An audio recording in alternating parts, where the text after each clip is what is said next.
Dignitaire des instances de la franc-maçonnerie haïtienne, vénérable maître des loges, chef des chapitres, bien-aimés frères en vos grades, titres et qualités, très fidèles auditrices et auditeurs de l'émission à l'écoute de la franc-maçonnerie, Radio Télé-Guinée vous annonce l'émission à l'écoute de la franc-maçonnerie, ci-devant Loge ouverte, le rendez-vous fraternel des francs-maçons depuis plus de 30 ans, tous les dimanches matins, 8h, 10h, et la reprise dimanche soir, après 10h, comme à l'accoutumée, avec le passé sérénissime Gamet, grand réunificateur du Grand Orient d'Haïti de 1824, le très illustre frère Yves-Benoît Jean-Marie.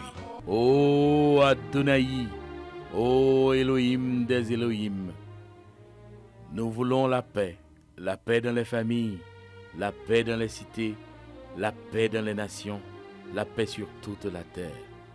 Le cœur des hommes est fait pour aimer, non pour haïr. Envoyez à tous la bonté, la mansuétude et l'amour. Éloignez d'eux à jamais le désir des guerres impies et fratricides. Donnez-leur la soif inextinguible de la paix. Déchaînez dans le monde une vague d'amour et de fraternité. Nous vous en supplions par le Verbe incarné, l'expression de votre amour infini. Donne-nous la paix universelle. Que la paix étende partout sa sérénité et sa justice. Mais surtout, sur les peuples qui sont menacés dans leur vie, dans leur liberté, dans leurs idées et dans leur conscience humaine. Faites à Adonai et vous, puissance de la lumière, que les intérêts particuliers s'effacent toujours devant l'intérêt général de l'humanité, et que celle-ci se rose sur le plan spirituel de la fraternité et de l'amour pour juguler à jamais la colère, l'envie et la haine. Donnez aux riches de la terre un cœur sensible et généreux, aux pauvres l'intelligence du royaume de la lumière avec la tempérance des désirs, aux puissants qui gouvernent le monde le sens de l'équité dans la prudence et la sagesse, aux gouvernés le respect de la hiérarchie juste et légitime, à tous les hommes l'humilité dans la foi, l'espérance et la charité. Amen. Amen. Amen. Dieu Tout-Puissant, Maître de la terre et des ondes, toi qui donnes de la force aux buffles et de la sagesse aux simples, toi qui protèges l'orphelin et qui soignes les veuves, toi qui remplis de joie les cœurs de tous ceux qui te craignent, jette du haut des cieux un regard compatissant aux hommes des nations qui te cherchent et qui t'aiment. Tu les as créés avec la pensée qu'ils s'unissent ensemble pour l'essor de l'humanité. Mais un mal injuste les dévore et les sépare. Deux frères qui étaient ennemis sont devenus, s'entre-déchirant pour une cause sans issue. Penche-toi sur le sort de tes enfants du tiers-monde qui s'émigrent vers des terres inconnues à la recherche du mieux-être. Aide-les à conserver chez eux les vertus qui font les délices du bonheur éternel. Comme le voile du temple de Jérusalem se déchire à ta voix, fais aussi tomber le voile de la misère sur le chemin des hommes créés à ton image. Que gagnes-tu en gloire et en honneur à voir mourir par milliers les humains créés par ta parole ineffable? La misère traduit-elle le message de ton grand amour et de la fidélité de ta miséricorde? Au timon des nations du monde, place des hommes qui te craignent, afin que ta parole soit gardée avec respect et dignité. Mets du pain sur la table des malheureux, qu'ils retournent à leur demeure, le sac rempli, et que leur progéniture en soit rassasiée. Console les affligés, guéris les attristés, revivifie les condamnés des hôpitaux et des asiles, afin qu'après leur guérison, ils reviennent à toi pour te louer et t'exalter. Libère, Seigneur, les prisonniers enfermés dans des geôles inconnues, Entends mes cris, Seigneur, et réponds-moi au-delà même de mes espérances, non selon mon intégrité, mais selon ton sublime amour pour l'humanité, manifesté en Jésus-Christ, notre Sauveur. Amen. Nous sommes le dimanche 9 août 2026, à l'heure de l'émission à l'écoute de la franc-maçonnerie sur Radio Guinée. Bonjour Haïti, bonjour le monde. Chers amis auditeurs et auditrices, nous sommes là ce matin pour vous présenter l'émission à l'écoute de la franc-maçonnerie sur Radio Guinée. Le Sérénissime Grand Maître Yves Benoît Jean-Marie n'étant pas présent aujourd'hui, il est hors de Port-au-Prince, nous sommes là pour vous présenter cette émission dominicale. Comme d'habitude, nous développons différents points à cette émission tout au long des heures qui nous sont consacrées à cette émission. Nous pouvons avoir l'intervention de notre bien-aimé frère, le collaborateur Yves Benoît Jean-Marie. Peut-être qu'il aura l'amabilité de nous faire avoir son intervention au téléphone. Installez-vous confortablement, chers amis auditeurs et auditrices. Nous allons vous développer les différents points qui se trouvent au sommaire de cette émission. Nous disons bonjour à notre metteur en ondes, bonjour aux nombreux auditeurs et nombreuses auditrices qui nous écoutent à l'étranger via le net. Merci de votre fidélité à cette émission qui vous est dédiée. Toujours le même plaisir de vous présenter une nouvelle édition accompagnée du Sérénissime Grand Maître Yves Benoît Jean-Marie. Pour la présentation avec vous ce matin, le vénérable maître le moine Gélin. Et comme annoncé, nous allons vous développer les points qui se trouvent au sommaire de cette édition. 1. La prière d'ouverture. 2. Les salutations que nous faisons généralement à tous nos auditeurs et toutes nos auditrices. 3. Les paroles de sagesse. 4. Les nouvelles de l'ordre maçonnique, les nouvelles qui concernent la franc-maçonnerie haïtienne. 5. Nos auditeurs nous écrivent. 6.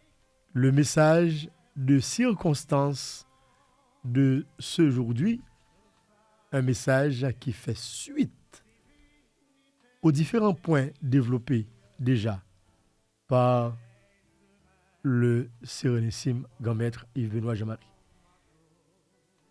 Le thème de l'émission de ce matin, la parole maçonnique, bâtir des ponts avec le verbe. 7e point, les pensées quotidiennes tirées du livre du maître Omram Mikhaël Ivanov pour ce dimanche 9 août. 8e et dernier point, la prière de fermeture.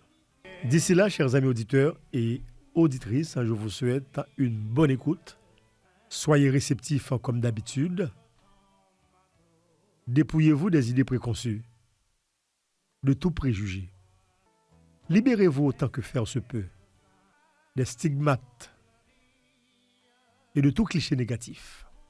Adoptez, chers amis auditeurs et auditrices, une attitude calme et détendue. Faites une vraie introspection, celle qui vous permettra d'entrer en communication directe avec votre maître intérieur. Visitez votre temple intérieur. Rebonjour à vous tous et à vous toutes. Vous êtes à l'heure de l'émission à l'écoute de la franc-maçonnerie sur Radio Guinée. Sans désemparer, chers amis auditeurs et auditrices, faisons avec moi la prière d'ouverture. Je lève les yeux de mon esprit vers les plans éthérés, d'où me viendront ma force et ma puissance. Ma force me vient d'Adonai, géniteur des cieux et de la terre. Il ne permettra point que ma volonté chancelle. La puissance qui m'assiste et me garde n'est point endormie. Voici, elle ne sommeille ni ne dort, la puissance cosmique qui m'habite. Adonai est celui qui me garde, Michael est mon double éthérique à ma droite. Pendant le jour, les forces solaires m'assisteront et les forces lunaires pendant la nuit. Adonai me gardera de tout mal, il gardera mon âme. Adonai garantit mon départ et mon arrivée, dès maintenant et à jamais. Amen, amen, amen. Dieu Tout-Puissant, Maître de la terre et des ondes, toi qui donnes de la force au buffle et de la sagesse au simple, toi qui protèges l'orphelin et qui soignes les veuves, toi qui remplis de joie les cœurs de tous ceux qui te craignent. Jette du haut des cieux un regard compatissant aux hommes des nations qui te cherchent et qui t'aiment. Tu les as créés avec la pensée qu'ils s'unissent ensemble pour l'essor de l'humanité. Mais un mal injuste les dévore et les sépare. Deux frères qui étaient ennemis sont devenus, s'entre-déchirant pour une cause sans issue. Penche-toi sur le sort de tes enfants du tiers-monde qui s'émigrent vers des terres inconnues à la recherche du mieux-être. Aide-les à conserver chez eux les vertus qui font les délices du bonheur éternel. Comme le voile du temple de Jérusalem se déchire à ta voix, fais aussi tomber le voile de la misère sur le chemin des hommes créés à ton image. Que gagnes-tu en gloire et en honneur à voir mourir par milliers les humains créés par ta parole ineffable?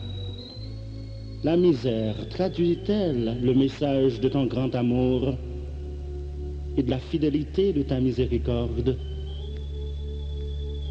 Au timon des nations du monde, place des hommes qui te craignent, afin que ta parole soit gardée avec respect et dignité. Mets du pain sur la table des malheureux, qu'ils retournent à leur demeure, le sac rempli, et que leur progéniture en soit rassasiée. Console les affligés, guéris les attristés, revivifie les condamnés des hôpitaux et des asiles, afin qu'après leur guérison, ils reviennent à toi pour te louer et t'exalter.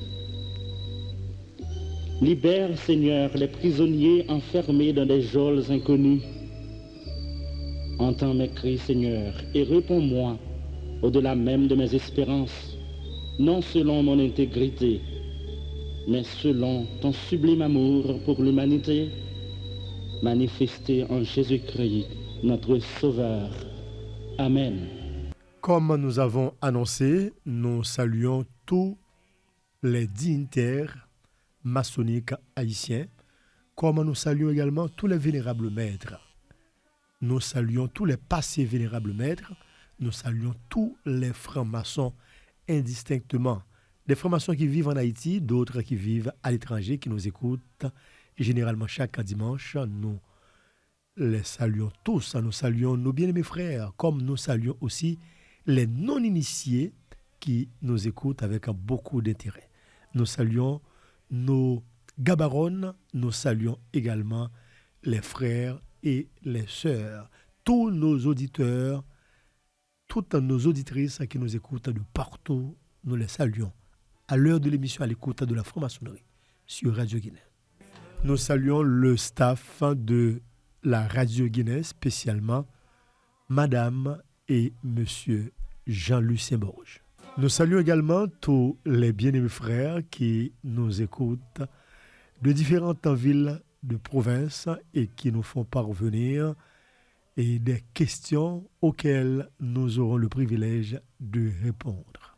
Salutations également aux auditeurs ayant requis l'anonymat. Nous vous saluons, mes bien-aimés frères, mes bien-aimées sœurs, auditeurs et auditrices. Salutations à vous tous et à vous toutes et aux membres de vos familles respectives. Salutations à nos bien-aimés frères de Trou du Nord qui nous écrivent. Salutations également à nos frères de Grande Rivière du Nord. ceux-là qui fêtaient l'anniversaire de la fondation de leur loge.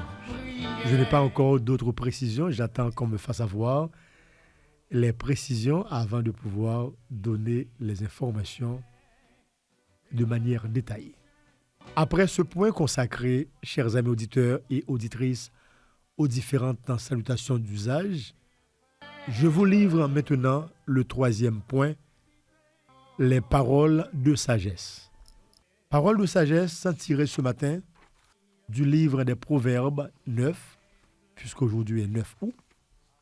Les paroles de sagesse tirées du livre des Proverbes 9, version Louis II. La sagesse a bâti sa maison. Elle a taillé 7 colonnes. Elle a égorgé ses victimes, mêlé son vin et dressé sa table. Elle a envoyé ses servantes. Elle crie sur le sommet des hauteurs de la ville. Que celui qui est stupide entre ici. Elle dit à ceux qui sont dépourvus de sens.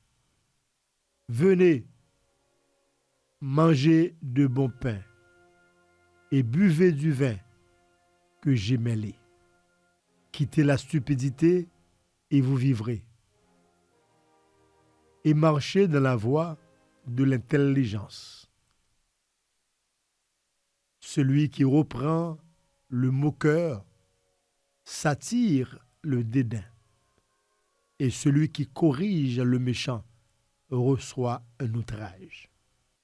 Ne reprends pas le moqueur. De crainte qu'il ne te haïsse, reprends le sage et il t'aimera. Donne au sage et il deviendra plus sage. Instruis le juste et il augmentera son savoir. Le commencement de la sagesse, c'est la crainte de l'Éternel. Et la science des saints, c'est l'intelligence. C'est par moi que tes jours se multiplieront et que les années de ta vie augmenteront. Si tu es sage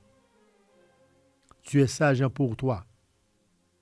Si tu es moqueur, tu emporteras seul la peine. La folie est une femme bruyante, stupide et ne sachant rien. Elle s'assied à l'entrée de la maison, sur un siège, dans les hauteurs de la ville, pour crier aux passants qui vont droit leur chemin. Que celui qui est stupide entre ici, elle dit à celui qui est dépourvu de sens. Les eaux dérobées sont douces et le pain du mystère est agréable. Et il ne sait pas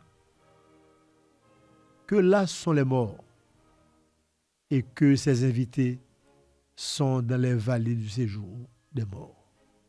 C'était là, chers amis auditeurs et auditrices, les paroles de sagesse du jour tirées du livre des Proverbes 9.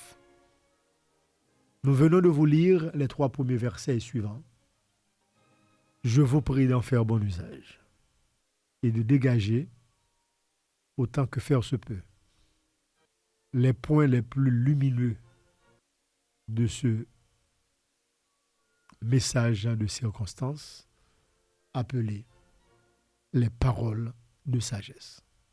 Nous sommes maintenant au 4e point et nous avons le plaisir de vous communiquer certaines des activités du Suprême Conseil des 33e d'Haïti de 1836, des informations qui nous sont parvenues par le grand secrétariat général du Suprême Conseil des 33e d'Haïti de 1836.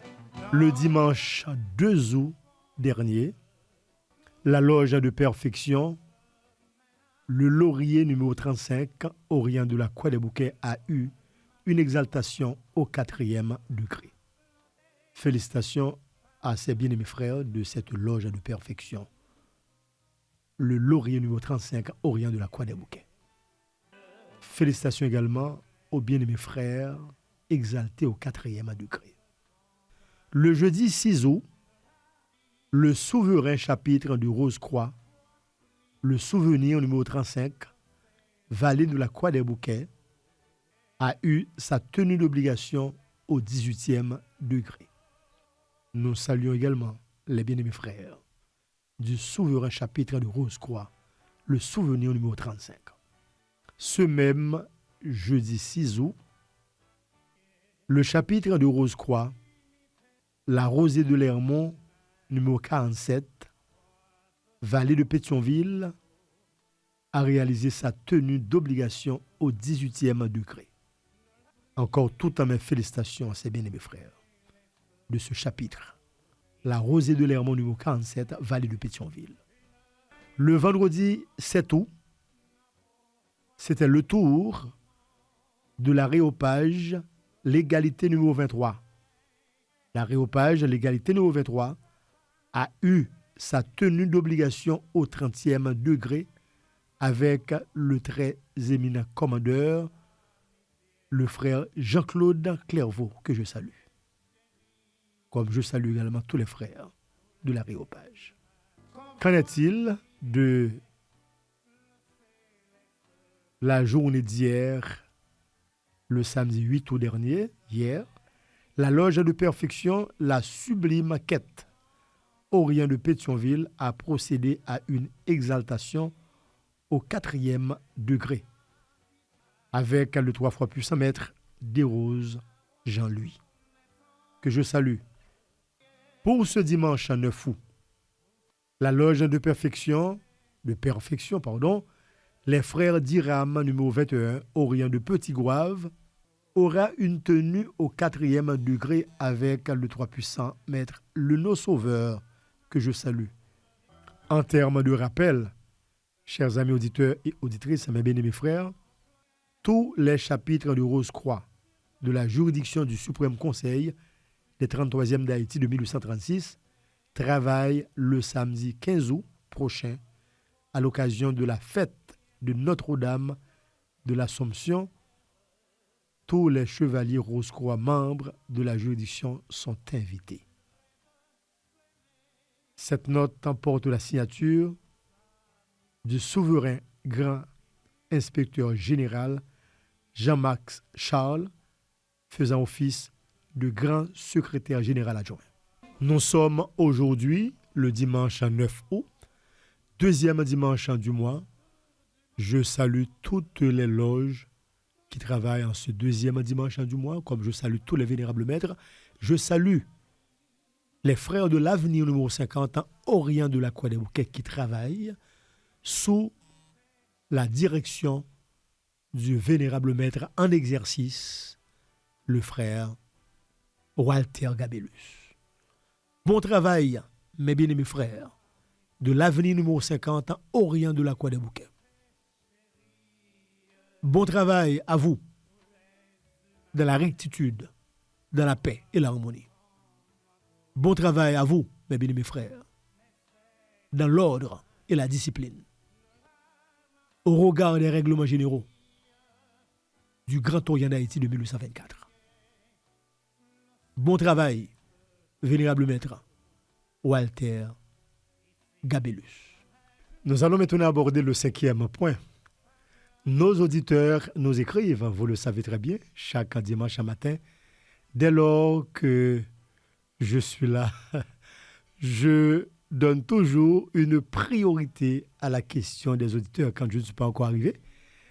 Le sérénissime grand maître, Yves Benoît Jean-Marie, il annonce toujours la question des auditeurs en attendant que j'arrive pour en débattre avec lui avec beaucoup de plaisir. Question de permettre à nos auditeurs de pouvoir participer à l'émission. Question de pouvoir avoir une idée de la préoccupation de nos auditeurs, de nos auditrices qui nous écoutent et qui nous posent généralement des questions de grande importance nous permettant d'approfondir nos recherches et les réponses que nous donnons également à toutes ces questions permettent également aux auditeurs d'aller approfondir leurs recherches sur des thématiques bien spéciales. Eh bien, la question de l'auditeur de ce matin, heureusement que le co-animateur de cette émission, le Sérénissime Yves Benoît Jean-Marie, il est à l'écoute et il s'apprête à faire son intervention à distance géographique de là où il est. Eh bien, je partage avec vous, mes bien-aimés frères, la question de l'auditeur de ce matin. Alors, je choisis une des questions qui sont en attente de réponse. Il y a plusieurs questions. Je demande à nos auditeurs de se montrer patients, s'il vous plaît. Je ne peux pas répondre à toutes les questions au cours de ce dimanche. Je réponds à l'une d'entre elles pour aujourd'hui. Et au fur et à mesure, je vais les épuiser toutes. La question de l'auditeur de ce matin: quelle est la signification symbolique de la lumière reçue le jour de son initiation? Je reprends la question de l'auditeur.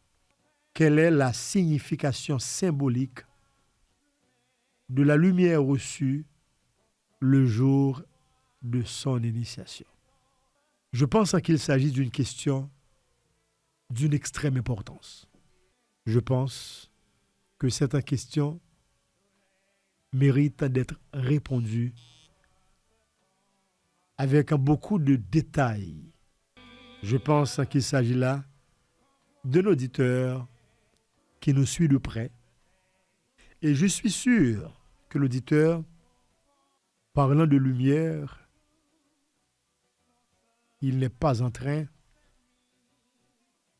de faire allusion à la lumière électromagnétique, comme les ampoules qui éclairent les maisons. Je pense que l'auditeur qui a posé la question parle de lumière dans le sens de l'intelligence, lumière dans le sens de connaissance, lumière dans le sens de conscience ou d'éveil de conscience. L'auditeur parle de lumière, de renaissance. Je pense que l'auditeur qui a parlé de lumière, il parle de lumière dans le sens spirituel du terme. Pas de la lumière électromagnétique visible par l'œil humain. En attendant que j'apporte les détails sur la question, nous essayons d'entrer en contact avec le passé sérénissime grand maître Yves Benoît Jean-Marie, à l'écoute et qui va devoir faire son intervention pour répondre à la question de l'auditeur. Nous sommes au 5e point. Nos auditeurs nous écrivent. Question d'assurer l'interaction entre nous autres qui animons l'émission et vous qui nous écoutez avec beaucoup de plaisir chaque dimanche matin. Nous sommes au 5e point. Nos auditeurs nous écrivent. Nous sommes tenus de répondre aux différentes questions posées par nos auditeurs. Généralement, chaque dimanche matin, quand le sérénissime grand maître Yves Benoît Jean-Marie est avec nous au studio comme co-animateur de l'émission, il nous aide à répondre aux préoccupations de nos auditeurs et chaque question qui nous est posée par nos auditeurs, nos auditrices, eh bien, nous répondons avec beaucoup de plaisir et nous invitons aussi nos auditeurs à approfondir leurs recherches. C'est dans ce sens qu'aujourd'hui, nous sommes avec le grand maître Jean-Marie, Yves Benoît Jean-Marie, qui va nous aider à répondre à la question de l'auditeur. Mais tout avant, il va avoir l'amabilité de saluer ses auditeurs et ses auditrices. Et je suis sûr que son absence aujourd'hui au studio suscite des interrogations. On se demande où est passé le grand maître Jean-Marie. Bonjour Sérénissime grand maître et bonne participation à l'émission de ce aujourd'hui. Bonjour Vénérable Lemoine et je salue tous les auditrices, tous les auditeurs, les amis de la franc-maçonnerie, toujours régulièrement à l'écoute chaque dimanche matin. Je n'ai pas grand-chose à dire relativement à l'introduction de l'émission. Et vous avez, avec maestria, fait votre devoir de journaliste et je ne pense pas que j'aurais pu faire mieux. Merci. Et je vous remercie aussi. Quant à mon absence ce matin à l'émission, rien de grave, rien de particulier. Je suis sur un autre chantier, toujours en train de faire mon devoir, comme à l'accoutumée. Très bien. J'ai noté la question de l'auditeur. Et la question de l'auditeur est la suivante. Quelle est la signification symbolique de la lumière reçue le jour de son initiation? Est-ce bien ça, Vénérable Lemoine? Tout à fait, c'est La première chose que j'aurais à dire, c'est que l'auditeur n'a pas précisé le jour de l'initiation maçonnique. Donc, l'auditeur a parlé ou reçu le jour de son initiation, ce qui nous amène à considérer le terme signification symbolique de la lumière et l'initiation et de façon générale, sans entrer dans certains détails qui seraient spécifiques à la franc-maçonnerie. Et on peut aider l'auditeur ou l'auditrice à contextualiser ou à situer bien et sa question. Je suppose que l'auditeur pose la question à des animateurs de l'émission à l'écoute de la franc-maçonnerie. Donc, je suppose qu'elle veut faire allusion à l'initiation maçonnique. J'ajoute pour l'auditeur, initiation maçonnique. Eh bien, d'accord, Vénérable Lemoine. Et dans ce cas précis, nous allons parler dans la tradition maçonnique. Dans la tradition maçonnique, en général, la lumière reçue le jour de l'initiation est généralement un symbole de passage. De quel passage peut-on parler? On peut parler du passage de l'obscurité vers la connaissance. Il faut aussi préciser que ce soit dans la franc-maçonnerie ou ailleurs, et cette lumière ne désigne pas seulement une lumière physique, elle représente surtout la transformation intérieure que doit engendrer ce passage. Si on parle de passage à la lumière, en d'autres termes, on peut aussi parler de sortie des ténèbres. On pourrait dire en ce sens que, selon moi, avant de recevoir la lumière, l'impétrant est définitivement et symboliquement placé dans l'obscurité. Et dans cet état d'obscurité, l'impétrant doit représenter l'état de celui qui cherche encore, celui qui ne possède pas toutes les réponses et qui doit apprendre à discerner à partir de cette lumière progressive. Je parle de lumière progressive. Je pourrais aussi dire que à partir de ce qui précède, que l'obscurité n'est pas nécessairement négative. elle représente aussi, elle fait partie aussi du mystère, l'inconnu, la potentialité. Et définitivement, lorsque la lumière est donnée à l'impétrant, s'il s'agit effectivement de cette lumière symbolique, automatiquement, l'impétrant doit pouvoir découvrir ce qu'il ne pouvait pas voir auparavant. Mhm. Êtes-vous d'accord, Vénérable Lemoine? Tout à fait. Donc, cette lumière qui lui est donnée doit représenter la connaissance. Je donne quelques exemples. Avant de passer aux exemples, là maintenant, nous apportons aussi une autre précision, comme et vous en avez apporté une, et nous apportons aussi une autre précision. Il s'agit de lumière spirituelle, et la lumière reçue. Il s'agit de lumière spirituelle, qui est une force invisible et divine. Cette lumière qui apporte la paix, la sagesse, etc., qui chasse l'ignorance, hein, qui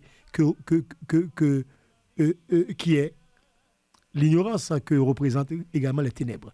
Donc, vous faites une avancée correcte, sérénissime, et pour mieux répondre à l'auditeur, j'ai apporté encore une petite précision, mais je pense qu'il s'agit là d'une lumière spirituelle. Merci, Vénérable Lemoine. Donc, nous poursuivons. Et je disais que lorsque la lumière est donnée à l'impétrant, donc on parle maintenant d'initié, eh bien, l'initié découvre symboliquement ce qu'il ne pouvait pas voir auparavant. Et quelques exemples. On peut parler de la connaissance, de la vérité recherchée. On peut parler aussi de la conscience, parce que là, il s'agit de notre niveau de conscience. On peut parler aussi du discernement, parce que là aussi, le discernement, on doit sentir la différence.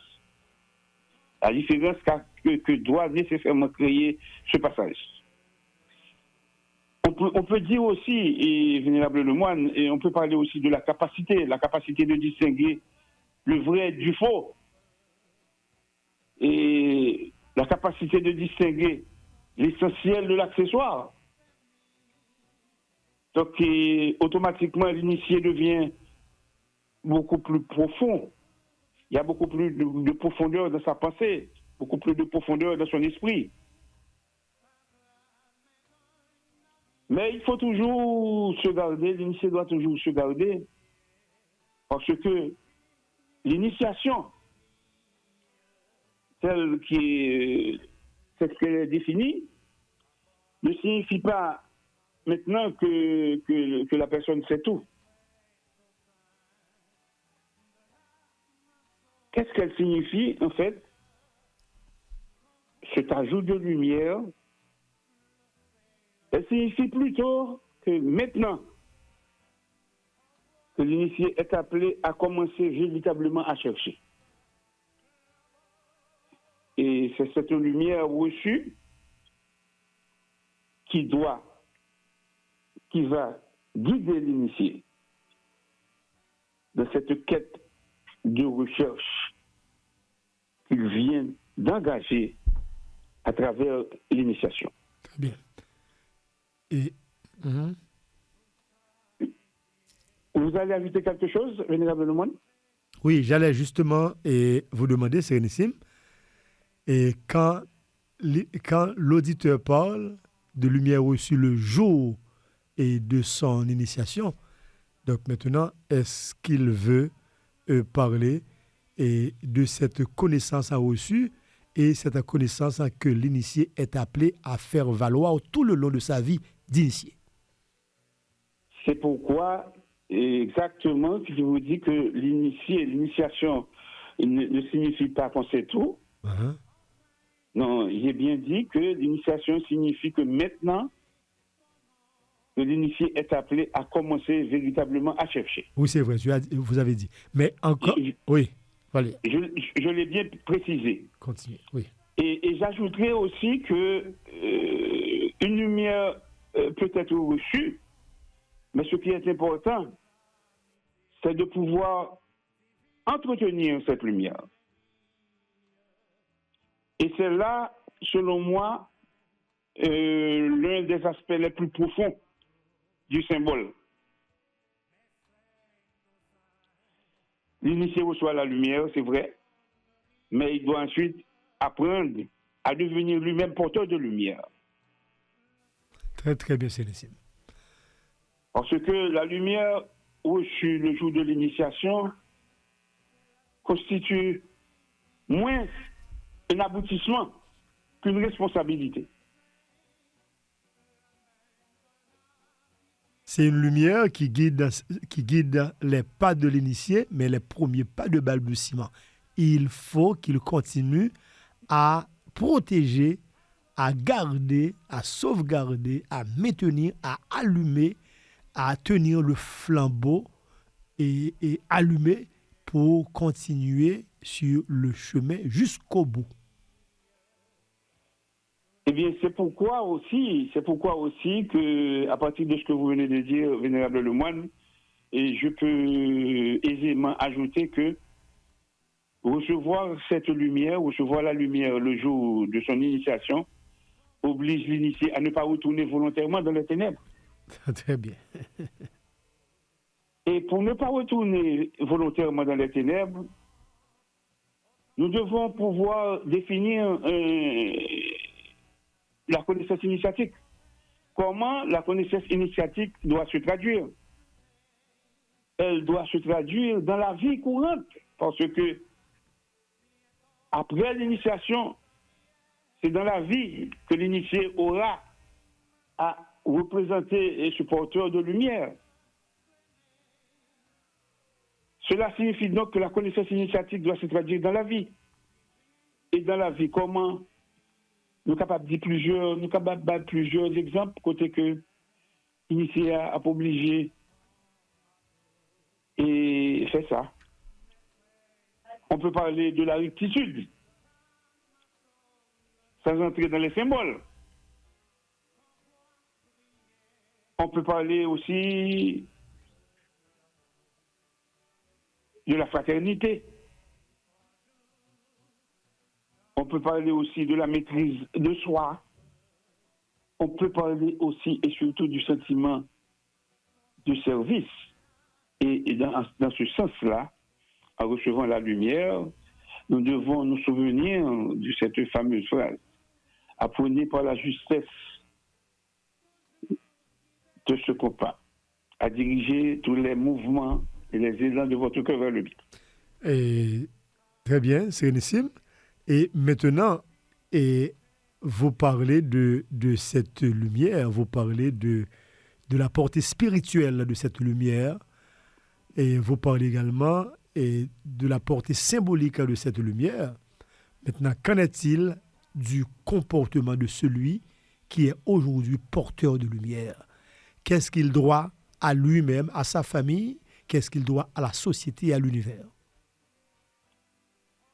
Avant de rentrer dans cette partie, je voudrais quand même faire un court passage sur cette lumière considérée comme une essence intérieure. Et c'est à partir de cette considération qu'on va pouvoir définir peut-être le comportement que doit avoir l'initié dans sa vie, dans sa famille, dans son milieu de travail et dans la société en général. Allez-y. Si nous devons parler de la lumière comme une essence intérieure, nous verrons que dans de nombreuses traditions initiatiques, la cérémonie est généralement construite comme une mort symbolique suivie d'une renaissance. Donc, en ce sens-là, c'est l'ancien homme qui était quand même symbolique, parce que moi, je ne parle jamais de profane. Je me garde toujours de parler de profane, parce que, vous voyez là, je viens d'utiliser un thème l'ancien homme symbolique disparaît pour laisser place à un homme nouveau. C'est-à-dire que, quel que soit le cas de figure, quand l'impétrant se présente à l'initiation, on ne peut pas automatiquement l'assimiler, l'épithète de ne pas avoir de la lumière, de ne pas porter quand même une parcelle de lumière. Il y a toujours du symbolique, que ce soit à partir de la religion, que ce soit à partir des cultes que l'impétrant a l'habitude de pratiquer. Donc, en ce sens-là, il y a toujours une partie symbolique et c'est dans cet homme et qui disparaît, dans l'ancien homme, et pour laisser place à un homme nouveau. Donc, je vous rejoins dans ce sens, vénérable le moine, pour dire que la lumière devient alors comparable à une naissance spirituelle. Une naissance spirituelle, comme vous l'avez souligné, parce que vous avez parlé de cette lumière spirituelle. Tout à fait. Il s'agit de ténèbres, entre guillemets. On passe de ténèbres à passage, et de passage à lumière, lumière à conscience, ou encore état de conscience, et ensuite à transformation. N'a pour exemple tout simple, pour nous corroborer ça, nous sommes dit, n'a dit que n'a considéré la lumière initiatique là, tant que l'aurore, ou toujours que après la nuit, c'est la journée de venir. Mais le soleil a toujours continué à accomplir parcours. Je ne sais pas si vous saisissez le symbolisme. Très bien. De ce que je viens de dire. Je suis avec vous. OK. Donc, nous dirons donc que, en plus de tout cela, que la lumière n'est pas la vérité elle-même. Elle n'est pas la vérité elle-même. Et nous devons faire cette distinction, une distinction importante. La lumière n'est pas nécessairement la possession de la vérité. Elle est la capacité de la chercher. Donc, pour arriver à ce comportement dont vous aviez parlé, l'initié véritable ne devrait jamais dire « j'ai reçu la lumière, donc je possède la vérité ». Mais l'initié devra dire que « j'ai reçu suffisamment de lumière pour comprendre que je dois poursuivre ma recherche ».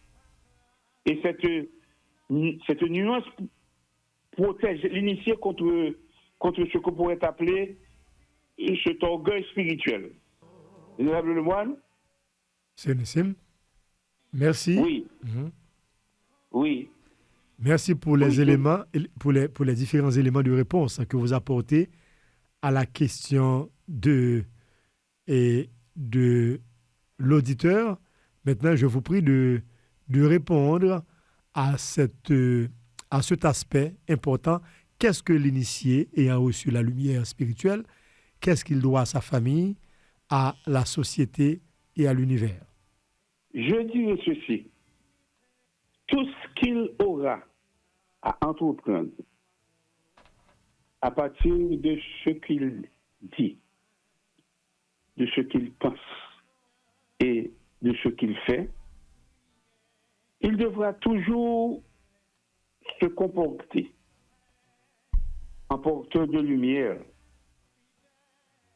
Il devra toujours avoir à l'idée que cette lumière initiatique n'est pas un privilège que l'on possède, mais c'est cette flamme que l'on reçoit, que l'on protège et que l'on nourrit, qu'on devra transmettre à travers nos actions, nos pensées et tout ce que nous ferons, principalement l'initié, dans sa vie personnelle, dans sa famille, dans son milieu de travail et dans la société tout entière. Sérénissime. Oui. Enfin, je dirais, pour ne pas être trop long, vénérable le moine, que recevoir la lumière le jour de son installation représente pour l'initié une vocation. Merci. Et quand on le considère comme une vocation, quelle sera cette vocation et quelle est cette vocation? C'est celle de chercher, celle de passer. Comment je pourrais l'exprimer? De passer de l'homme qui cherche dans les ténèbres à l'homme qui apprend progressivement à devenir lui-même une lumière. Une lumière, comme nous l'avons si bien souligné, pour sa propre conscience, pour sa famille, pour ses parents, pour ses collègues de travail, pour la société et pour tous ses frères en général. Et avant de vous laisser partir, Sérénissime, et je vais profiter de la question de l'auditeur pour aller un peu plus loin. Et je profite également de vos éléments de réponse pour aller encore beaucoup plus loin. Au moment où tous les auditeurs nous écoutent, tous les frères maçons nous écoutent, et que pensez-vous d'un frère qui arrive au plus haut niveau de la franc-maçonnerie, arrivant même à diriger l'ordre et qui fait preuve de manque de lumière spirituelle et par rapport à ses mensonges institutionnalisés, caractérisés par rapport à son comportement de division, par rapport également à ses façons de traiter et de diriger les gens. Et que pensez-vous de ce frère? A-t-il reçu la lumière? Oui. En a-t-il fait bon usage? Je vous pose la question. Et que pensez-vous? Ce que je pourrais dire, et je l'ai dit, parce que si un frère qui atteint ou qui a atteint les plus hauts degrés de la franc-maçonnerie et qui a occupé ou qui occupe encore de très hautes fonctions dans la franc-maçonnerie régulière, ce comportement ne dit qu'une seule chose, une seule chose. Qu'est-ce que ce comportement nous dit? Ce comportement nous dit que ce grand dignitaire a pensé ou a cru avoir reçu la lumière initiatique. Ou encore, même s'il l'avait reçu, il n'a pas su la garder, tout simplement. Je dirais aussi que ce grand dignitaire en question n'a pas considéré, comme je l'ai précisé, que la lumière initiatique n'est pas un privilège que l'on possède, mais une flamme que l'on reçoit, que l'on protège, que l'on nourrit et que l'on transmet. Si cela n'a pas été fait, eh bien, ce grand dignitaire a cru avoir reçu la lumière maçonnique, la lumière initiatique, la lumière spirituelle, mais dans l'action, dans le champ de l'action, ce grand dignitaire a prouvé qu'il n'avait rien reçu. Aussi, s'il quand même, ce grand dignitaire l'avait reçu, il n'a pas su le garder, il n'a pas su le protéger, il n'a pas su le nourrir et il n'a pas su le transmettre. Je crois avoir répondu valablement, vénérablement. Merci, Sérénissime, et je vous souhaite de passer une bonne journée. Merci de votre intervention. Merci de votre participation à l'émission. Je vous prie de saluer tous ceux qui sont autour de vous. Et là où vous êtes, Sérénissime Grand-Maître, bon dimanche, bonne semaine, encore une fois. Merci, Vénérable Lemoine. Je vais rester à l'écoute. Je vais suivre le reste de l'émission.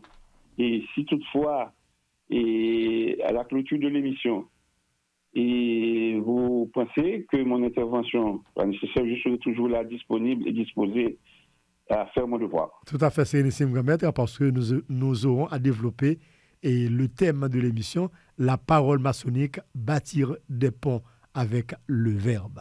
À tout à l'heure, Sérénissime.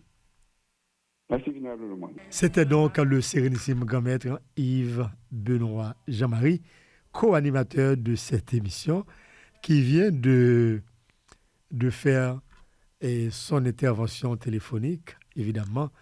Et heureusement que le signal ne nous fait pas défaut. On a bien reçu la communication du Sérénissime grand maître. Et je suis content également qu'il y ait d'autres frères, et comme le frère Jean-Junior Rousseau de Montréal, qui participe avec nous à l'émission. On pourrait considérer la lumière initiatique comme le passage du monde visible à l'invisible, autrement dit, du monde virtuel au monde réel. Lumière complémentaire et lumière initiatique est la manifestation de l'esprit sur la matière, toujours selon le frère Jean-Junior Rousseau. Lorsqu'on reçoit la lumière, on vous donne la flamme, mais c'est à vous de garder la flamme toujours allumée. Partant de ce principe, la lumière initiatique pourrait être statique ou dynamique, dépendamment. Partant de ce principe, la lumière maçonnique pourrait être statique ou dynamique, a dit le frère Jean-Junior Rousseau, qui a réagi à la question de l'auditeur, et les différents éléments de réponse apportés par le Sérénissime grand maître nous met également au parfum, parce que il a pu parler de cette lumière et comme étant le symbole de la connaissance, mais comme il a si bien dit, eh bien, on peut recevoir la lumière et on peut avoir l'intention, on peut avoir et la certitude d'en avoir reçu, et pourtant on n'en a pas reçu. Et quand je lui ai traîné sur un autre terrain, le terrain d'une considération spéciale par rapport à ceux-là qui se disent dignitaires et qui n'ont pas fait preuve de lumière dans leur réflexion, dans leur agissement, dans et leur compréhension et dans leur direction.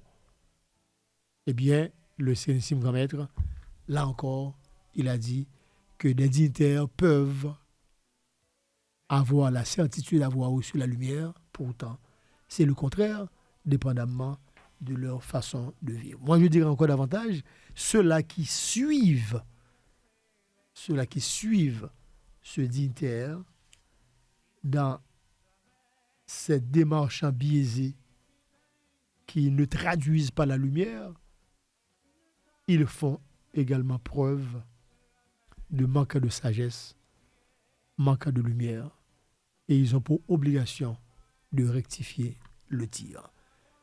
Eh bien, c'est à partir de ces mots que nous allons mettre un terme au 5e point développé au cours de l'émission, qui concerne la question de l'auditeur. Chers amis auditeurs et auditrices, je crois que vous avez suffisamment d'éléments de réponse pour approfondir vos recherches. À une plus prochaine occasion, je vous parlerai de ce que dit la Bible en ce qui concerne la lumière spirituelle. Nous sommes maintenant au 6e point, le message de circonstance. Le 6e point, le message de circonstance, comme annoncé, c'est le thème de l'émission de ce aujourd'hui. La parole maçonnique, bâtir des ponts avec le verbe. Bonne écoute, chers amis auditeurs et auditrices. Au commencement était le verbe, et le verbe était auprès de Dieu, et le verbe était Dieu. Jean 1, verset 1. Chères auditrices, chers auditeurs, mes très chers frères, depuis 2 semaines, notre réflexion nous conduit à identifier les murs invisibles qui séparent les hommes. Nous avons d'abord rencontré le mur de l'ego qui enferme l'homme dans sa propre importance. Puis nous avons étudié le mur des préjugés qui nous empêche de voir le frère derrière les apparences. Aujourd'hui, notre regard se tourne vers un autre outil fondamental de l'édification humaine, la parole. Car si une parole peut devenir une pierre jetée contre un frère, elle peut aussi devenir la première pierre d'un pont qui rapproche les consciences. Chers amis auditeurs et auditrices, le franc-maçon apprend très tôt que la parole n'est jamais un simple assemblage de mots. Elle est un acte. Elle est une responsabilité. Elle est un engagement. Elle révèle ce que nous sommes. Chers amis auditeurs et auditrices, je vous invite à voir avec moi le verbe comme étant le premier acte de construction. Toutes les grandes traditions spirituelles accordent une place centrale au verbe. Dans l'Évangile selon Saint Jean, la création s'ouvre par une affirmation solennelle.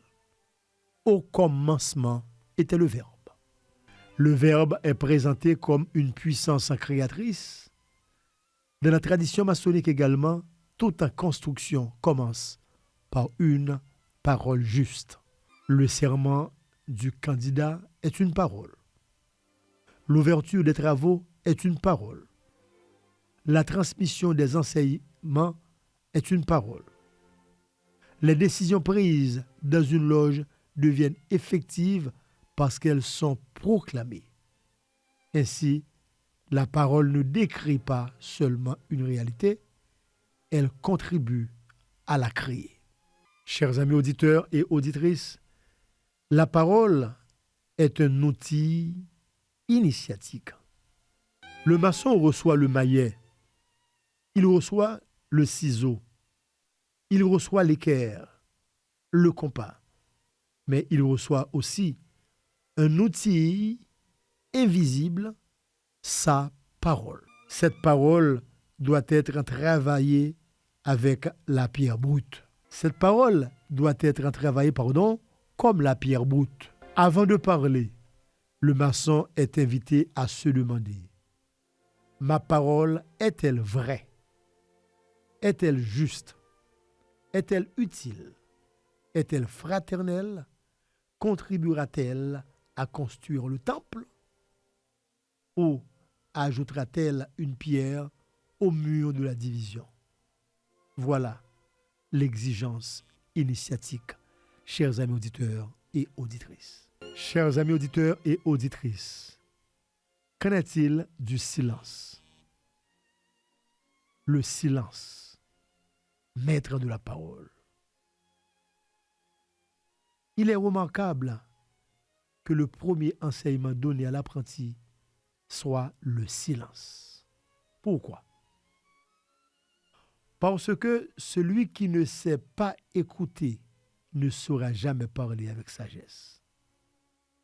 Le silence maçonnique n'est pas une privation. Il est une discipline. Il apprend à observer, à réfléchir, à peser les conséquences de chaque mot. Une parole maîtrisée n'est toujours d'un silence habité. Le silence n'est donc pas l'absence de parole. Il en est la préparation. Chers amis auditeurs et auditrices, la parole qui élève. Une parole fraternelle peut relever un homme découragé. Elle peut réconcilier deux frères. Elle peut restaurer une confiance perdue.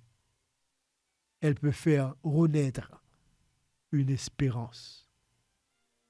Dans une loge, combien de tensions disparaissent lorsqu'un frère choisit des mots empreints de respect plutôt que des paroles blessantes. La parole devient alors un véritable outil de construction. Elle bâtit des ponts, elle ouvre des portes, elle apaise les esprits, elle éclaire les consciences. Chers amis auditeurs et auditrices, voyons avec moi les paroles qui détruisent. Les paroles qui détruisent, dis-je. À l'inverse, certaines paroles détruisent plus rapidement qu'un marteau ne peut construire. Les paroles qui détruisent.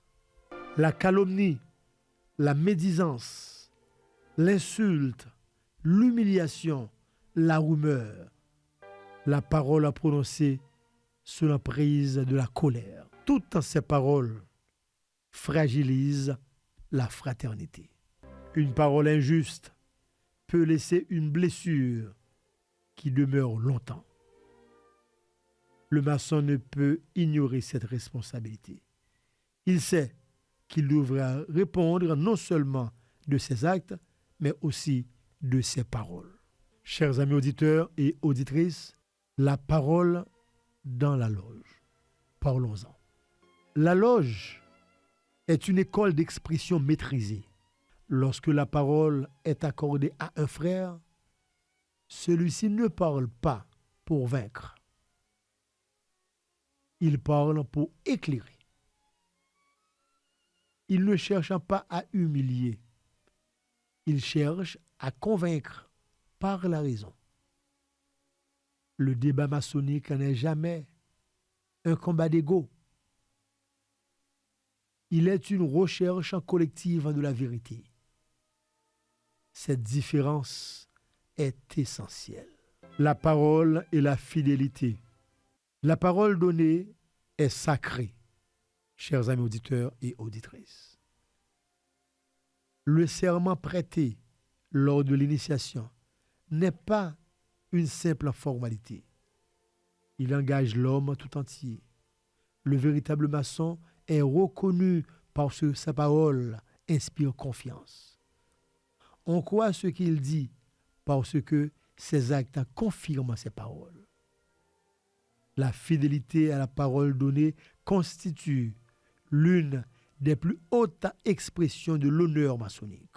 Je vous invite, chers amis auditeurs et auditrices, à bâtir des ponts avec le verbe. Notre thème nous invite à une image magnifique. Chaque mot peut devenir une pierre. Chaque phrase peut devenir une arche. Chaque dialogue peut devenir un pont. Lorsque deux frères ne se parlent plus, la première pierre du pont est souvent un simple mot. Écoutons-nous, pardonnons-nous, recommençons. Le verbe possède cette puissance extraordinaire. Il peut ouvrir un chemin là où tout semblait fermé. Chers amis auditeurs et auditrices, une leçon pour notre temps. Notre époque en souffre d'une inflation de paroles. Nous parlons beaucoup, nous écoutons peu. Nous répondons avant de comprendre. Nous publions avant de réfléchir. Chers amis auditeurs et auditrices, la franc-maçonnerie nous rappelle que parler est un devoir moral. La liberté d'expression ne dispense jamais de la responsabilité de la parole. Le vrai courage consiste parfois à se taire et parfois au contraire à dire la vérité avec calme lorsque le silence deviendrait une complicité.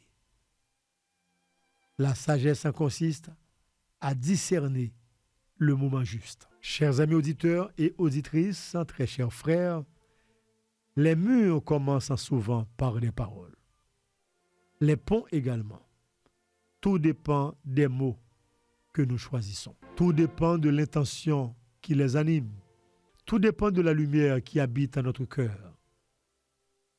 Le maçon ne reçoit pas la parole pour dominer. Il la reçoit pour servir. Il ne parle pas pour blesser.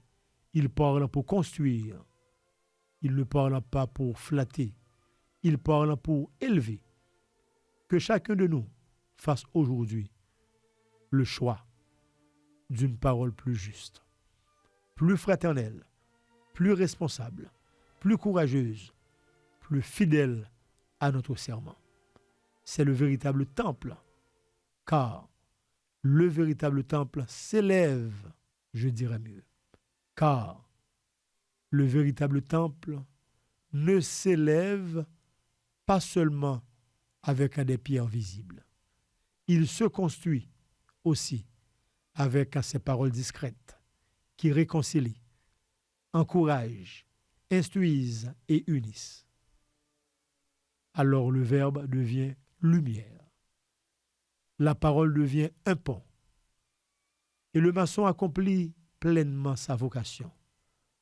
Rapprocher les consciences, servir la vérité et travailler sans relâche, à l'édification du temple universel de l'humanité.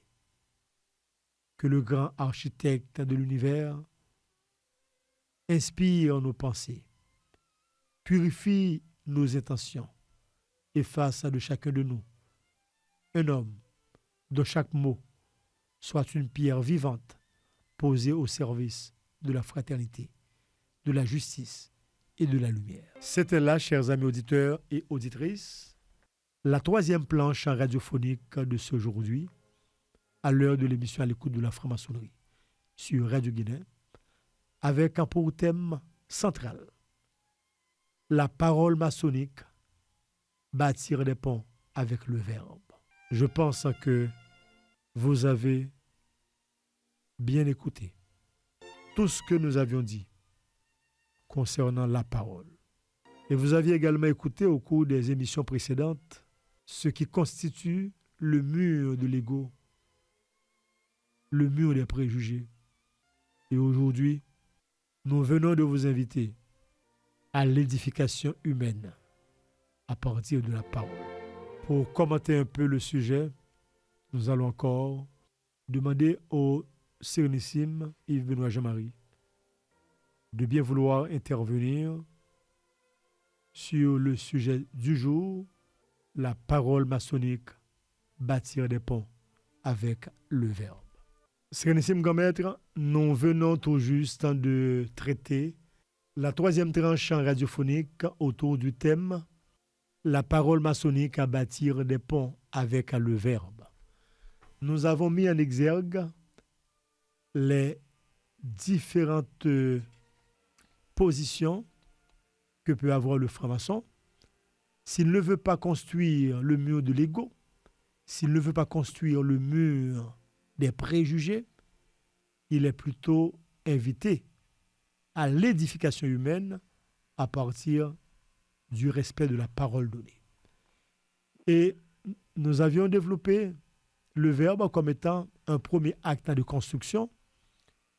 Nous avions aussi parlé de la parole qui est un outil initiatique, c'est le maître.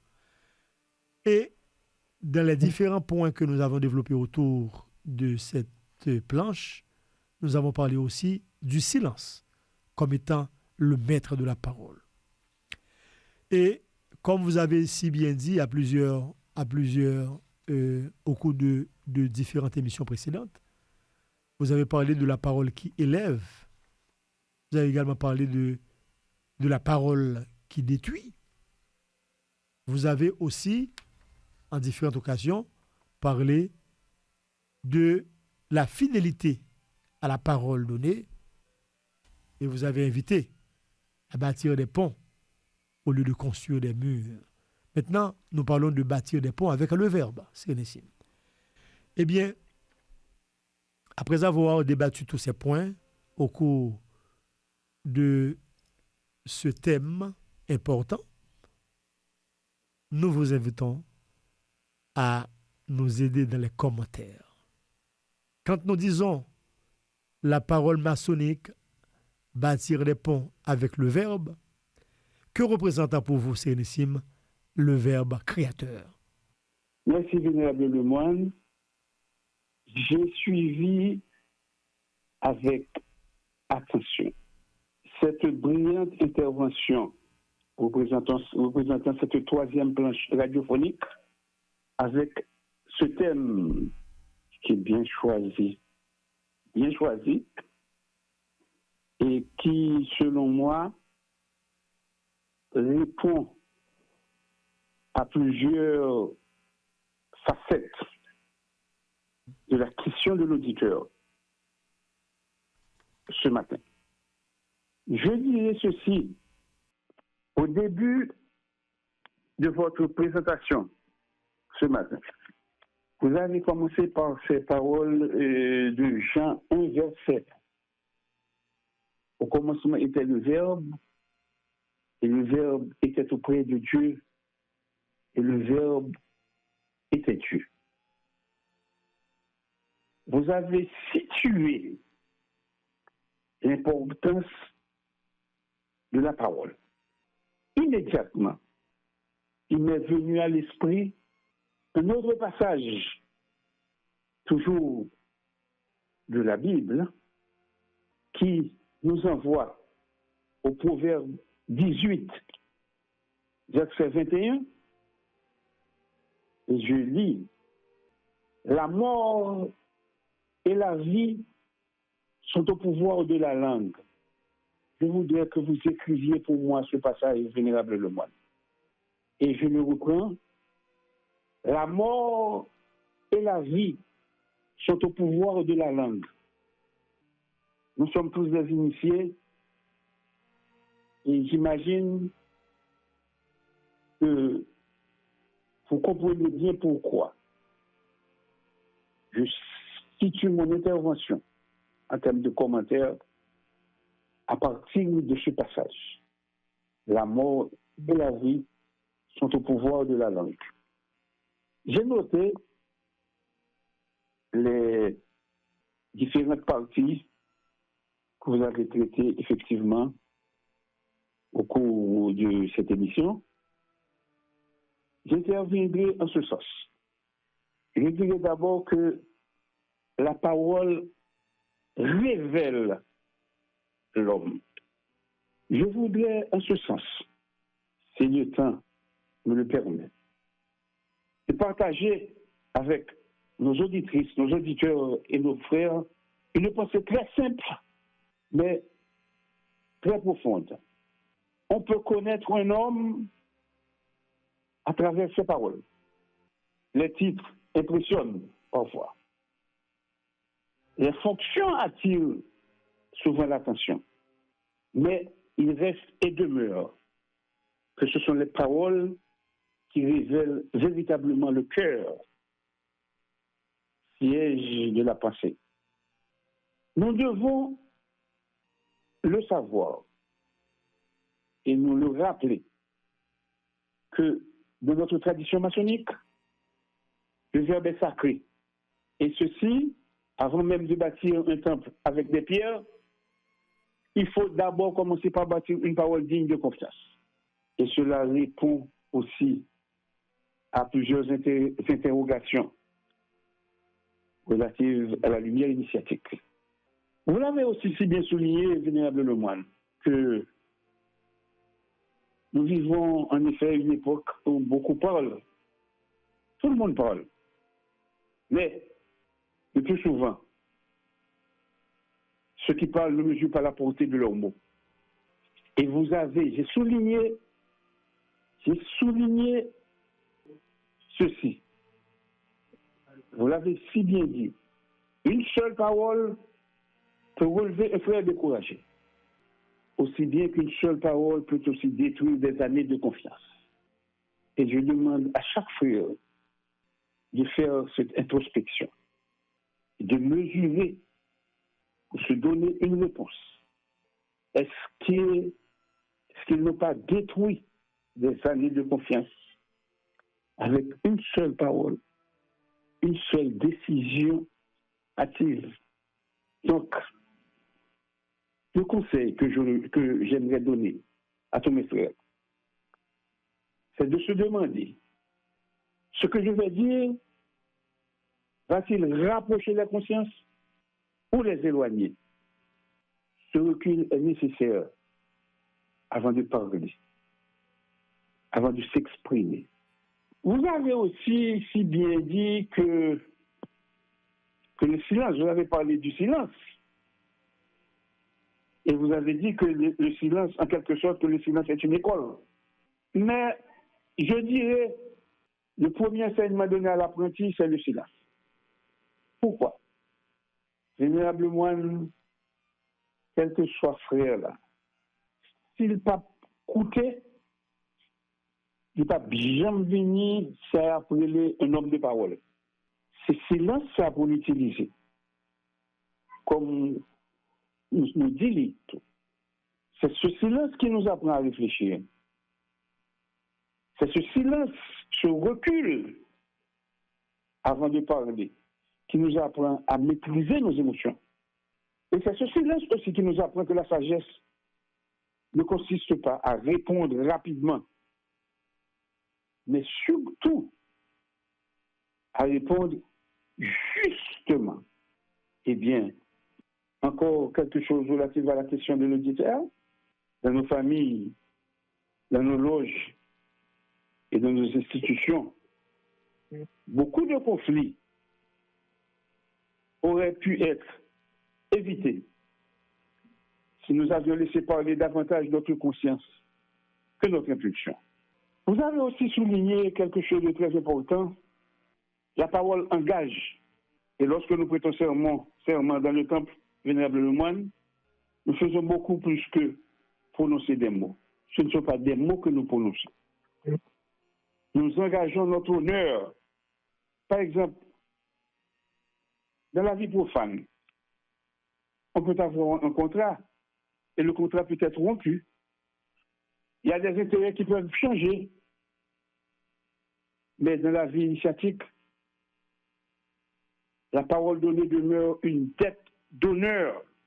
Et beaucoup pensent que la réputation du maçon repose uniquement sur ses connaissances. Non.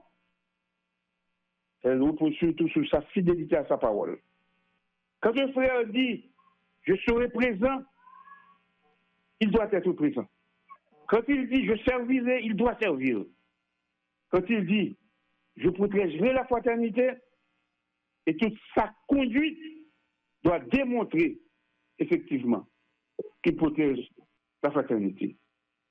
Et c'est là, surtout, la grandeur de l'initié. J'ai souligné aussi, vénérable le moine, et je faisais ces notes-là, et vous avez aussi parlé des paroles qui blessent. Vous comprenez que dans la vie courante, il y a des blessures que le temps guérit, mais il y a un tout que même le temps arrive guérir ou bien arrive guérir très difficilement. Et dans la parole, ce sont des blessures causées par les paroles, par les mauvaises paroles. Et parfois, nous oublions qu'une parole injuste peut demeurer gravée dans la mémoire d'un homme pendant des années. Et vous avez si bien demandé aussi à tous nos frères, avant de parler, de se demander, cette parole est-elle vraie? Est-elle nécessaire? Est-elle fraternelle? Et si la réponse est non, eh bien, le silence ou le recul est souvent préférable.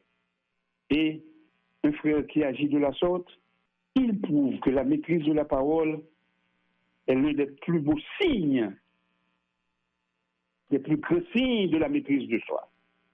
Vous avez aussi intervenu, vénérable le moine, sur la construction des ponts. Construire des ponts. Et ceci, depuis plusieurs semaines, nous nous acharnons à travers cette série de planches radiophoniques à porter nos interventions sur les murs et les ponts. Et nous sommes arrivés à la conclusion aujourd'hui que les premiers ponts ne sont pas construits avec de la pierre. Ils se construisent avec des mots. Et vous avez si bien parlé de tous ces mots. Mots de pardon, mots d'encouragement, mots de reconnaissance, mots de justice, mots de vérité. Et chaque fois qu'un frère choisit une parole qui réconcilie au lieu d'une parole qui divise, nous accomplissons véritablement notre mission de bâtisseur. Nous sommes des bâtisseurs. Et nous sommes des bâtisseurs. Et pour rester un bâtisseur, il faut avoir reçu la lumière, l'avoir fait grandir, l'avoir conservé, l'avoir gardé et l'avoir distribué. En ce sens, nous construisons effectivement notre temple, qui commence toujours par notre manière de parler aux autres. Nous lancerons un vénérable moine, comme vous l'avez fait, un appel à tous les frères, comme nous le faisons chaque dimanche. Je me permets de lancer cet appel fraternel dans chacune de nos loges, dans notre obédience. Faisons de notre parole un instrument de paix. Vous avez demandé de refuser les rumeurs. Vous avez demandé de refuser les insinuations. Vous avez demandé de refuser les paroles qui humilient. Vous avez demandé de préférer le dialogue. Vous avez demandé de préférer l'écoute. Vous avez demandé de préférer la vérité. Et je réitère moi aussi cette demande. Parce que lorsqu'une parole est guidée par la justice et la fraternité, elle devient automatiquement un acte de construction, comme vous l'avez souligné. Et cet acte de construction ne fait qu'élever les hommes, fortifier les institutions et honorer le grand architecte de l'univers. Vénérable moine, félicitations pour cette troisième planche radiophonique, la parole maçonnique bâtir des ponts avec le peuple.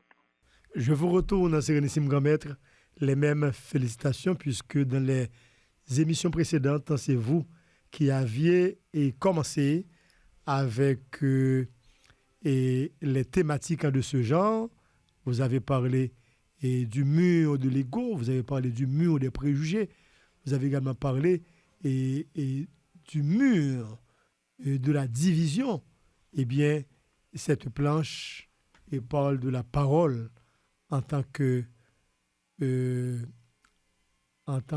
construction.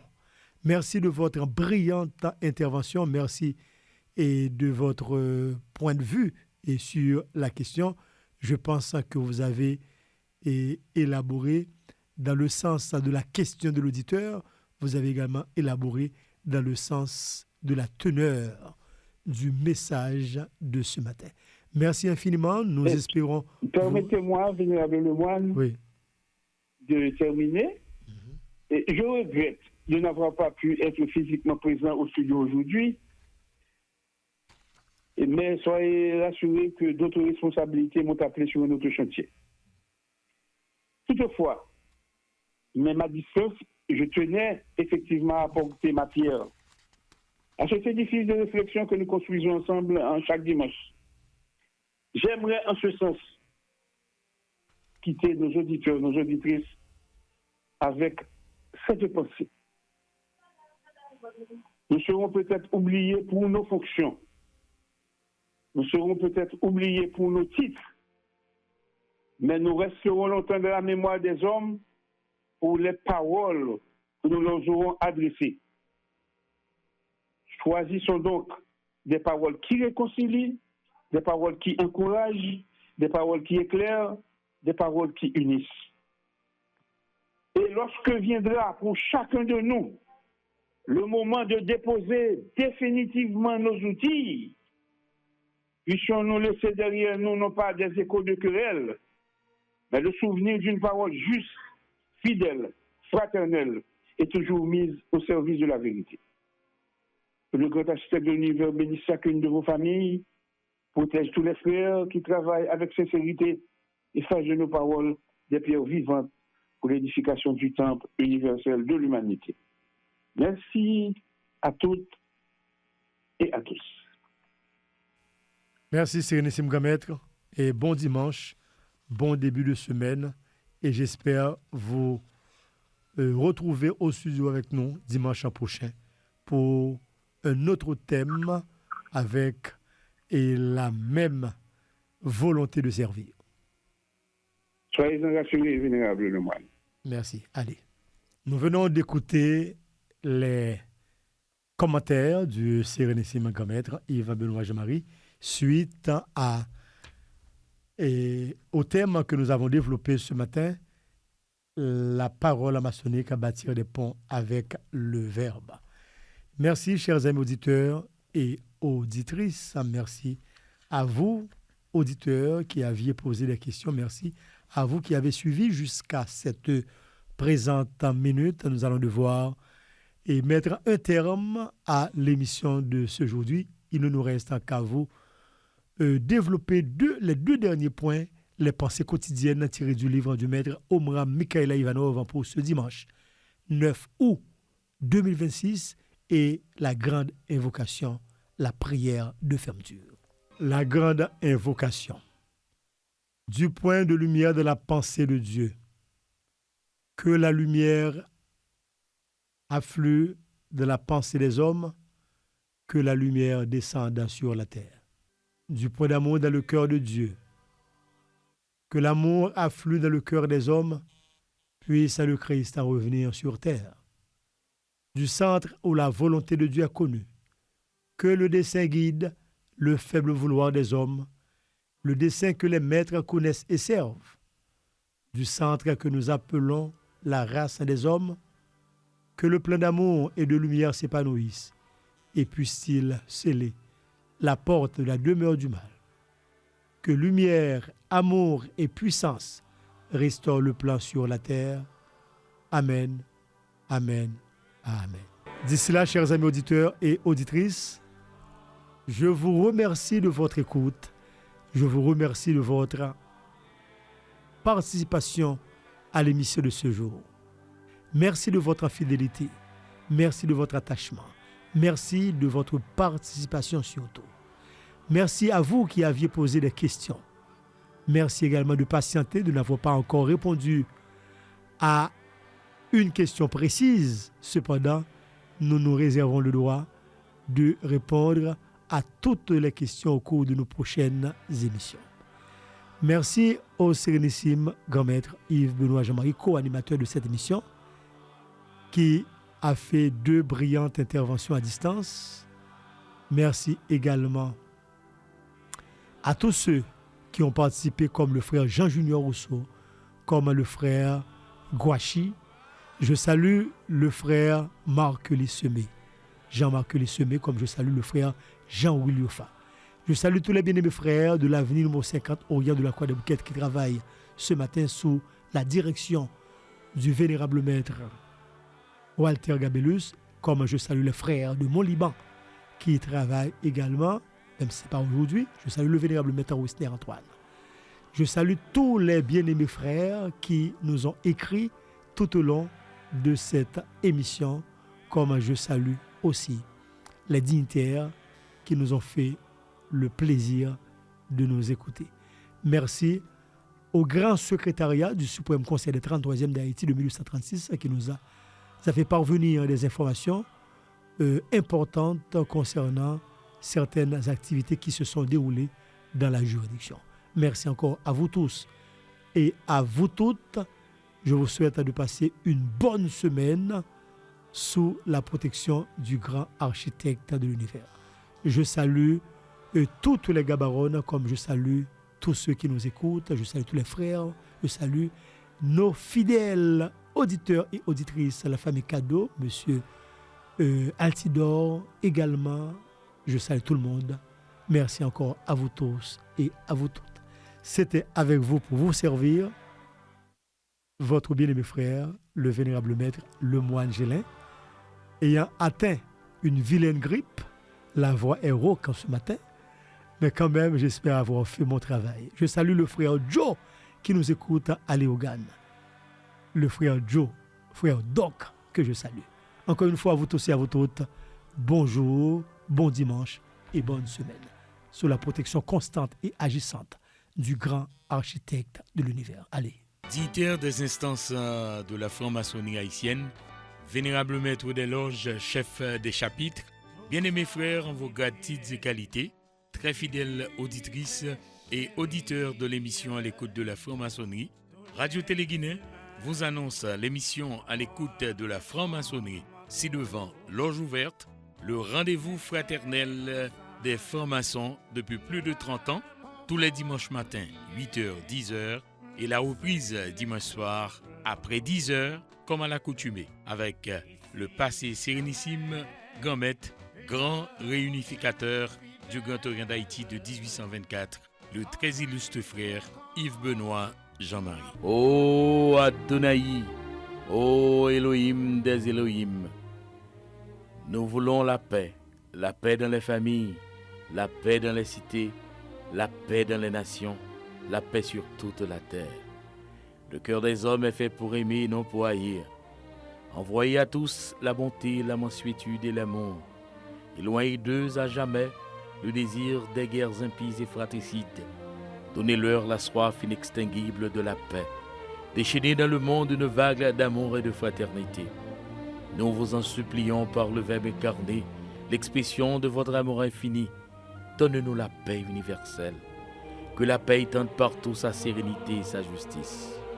Mais surtout, sur les peuples qui sont menacés dans leur vie, dans leur liberté, dans leurs idées et dans leur conscience humaine. Faites à Adonai et vous, puissance de la lumière, que les intérêts particuliers s'effacent toujours devant l'intérêt général de l'humanité, et que celle-ci se rose sur le plan spirituel de la fraternité et de l'amour pour juguler à jamais la colère, l'envie et la haine. Donnez aux riches de la terre un cœur sensible et généreux, aux pauvres l'intelligence du royaume de la lumière avec la tempérance des désirs, aux puissants qui gouvernent le monde le sens de l'équité dans la prudence et la sagesse, aux gouvernés le respect de la hiérarchie juste et légitime, à tous les hommes l'humilité dans la foi, l'espérance et la charité. Amen. Amen.